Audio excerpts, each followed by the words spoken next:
The scale can be a real pain in the ass, but it can also be a very helpful tool. Today we're going to talk about why you should use it, maybe why you shouldn't use it, and the best way to utilize the scale as a fat loss tool.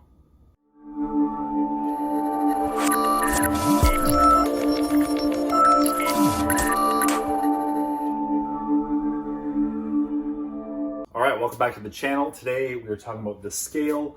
I had a lot of questions about this. I ran an Instagram poll. People want to know about the scale, and I think part of it is you're having a lot of problems with it. Either you're not understanding how to use it exactly, or why it's not moving, why it's moving so much. So today we're going to dive deep into everything about the scale. So if you're using a body scale, chances are you're trying to lose body fat and you're using the scale as a measure to do so. That's fine. One thing to understand right off the hop is the scale is one small tool in the whole toolbox on how to measure your fat loss progress, right? It does not give you the whole picture. It will not give you all the information you need to know if you're making progress or not. So we're gonna start with number one. If you're gonna use the scale to weigh yourself, you're trying to lose body fat, it needs to happen every single day at the same time of day. Preferably right when you wake up in the morning after a trip to the bathroom. That way you know more than likely there's no food in your system, you have nothing that you've eaten during the day, you haven't exercised yet, so nothing else has an impact on the weight that morning. So every single day. Now, why we weigh ourselves every single day instead of just every 3 days or once a week? We are able to see the trend. So if you weigh yourself every single day, you get a new number, or roughly the same number every day. That means you can draw a line to see what's going on with that number. Now, if you weigh yourself every so often, you say, oh, I'm gonna weigh myself today, and it's been like 10 days, you have no idea why you are at that weight, whether it's a low, it's a high, or it's your average. You have no clue. It is a random piece of data. Same thing, once a week, your night before can have such an impact on that weigh-in that, again, it doesn't tell you the whole picture as to why you're weighing in at that number, if that's your actual weight number. So that's why we weigh in every single day. If you're gonna weigh yourself, make it a daily habit. Number two, why you shouldn't maybe weigh yourself. So if the number on the scale gives you anxiety, affects your mood in a negative manner, I would not recommend weighing yourself. Just because you're putting too much attachment into what the number says, that's gonna take away from the process itself, and doing the things you need to do to make the meter move on the scale. But focusing on the number and getting affected by what number you see, maybe you're anticipating a new low weigh-in and then you weigh in a little heavier than normal, it can really skew with your mindset. It can really be frustrating, and you're adding another almost barrier to the fat loss journey in itself, instead of just letting the data take care of itself. So if you're affected by what the scale number says, do not weigh yourself. Just avoid it. You don't need it. Again, the scale is only one small measure of progress anyways, so it's not necessary to weigh yourself, although the data does help. Why it fluctuates. This is a big one. So the scale will never be constant and it'll never stay the same, because there's so many factors involved as to why the scale might go up or down.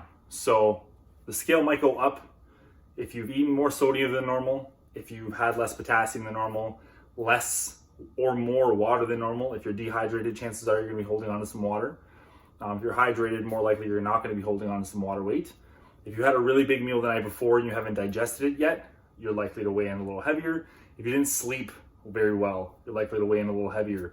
If you're constantly stressed out and your cortisol's through the roof, you're likely holding water weight and you're weighing in heavier.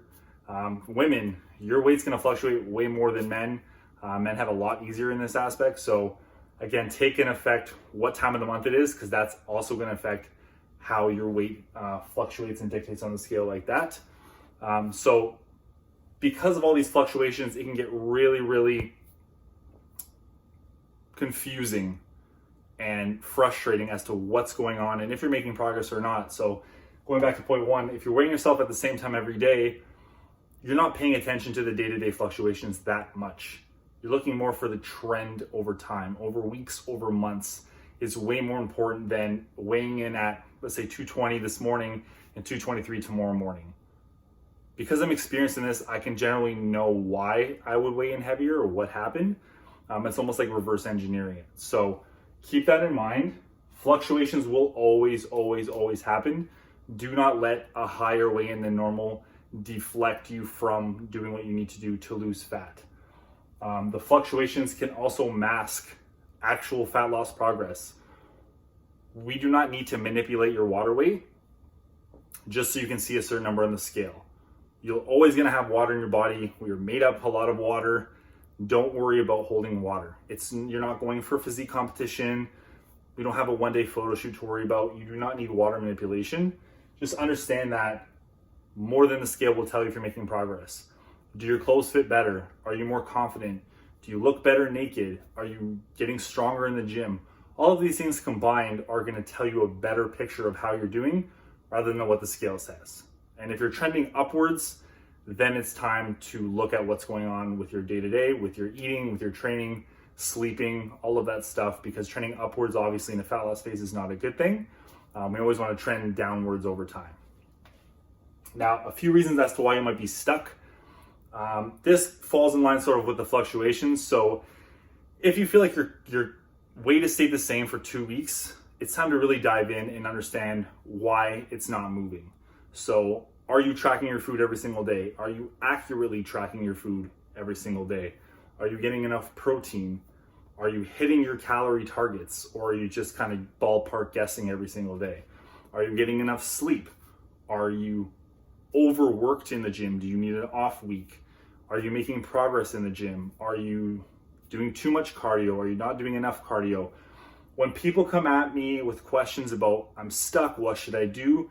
I come back right at them with those like 10 questions, because there's always more to the story than just, oh, I'm stuck. What can I do to get stuck? There's way more to it than that. And again, the scale is just one small picture.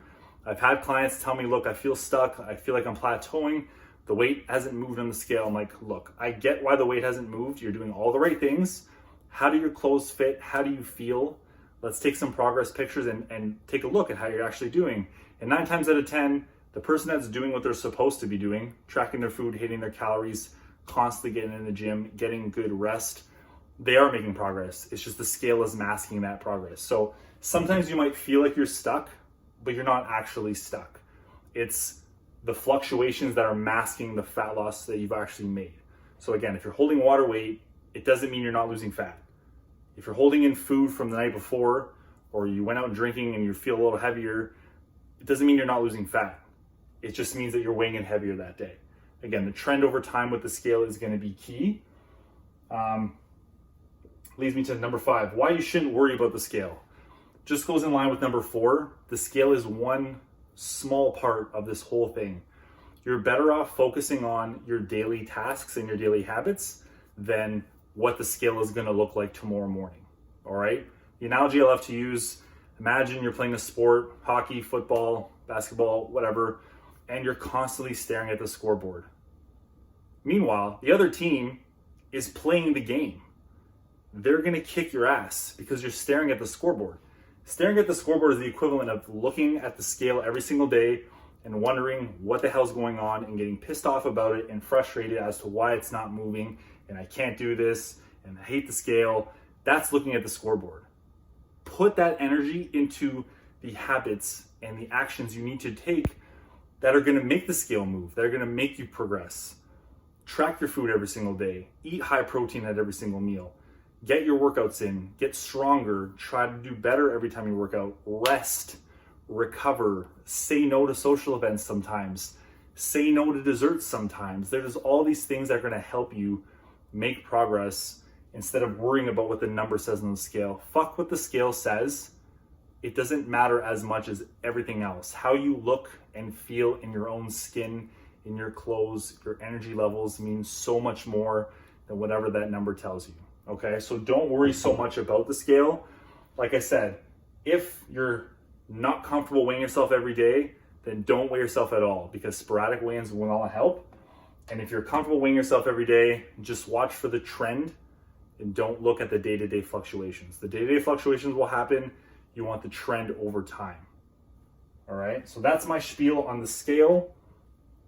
It could be a wonderful tool to track your fat loss progress, but there's so many more factors involved than I think people realize, and it's not that big a deal as much as people think it is. Okay, there's so much that goes into the scale. There's so much more to life than the scale, other than being a data point.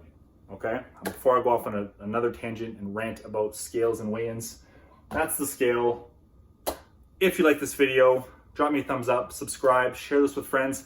If you know anyone that struggles with their scale weight and has a hard time like figuring out why the hell this is happening, send them this video. All right, send them to me. I'm happy to help, happy to talk to them. Thanks for watching.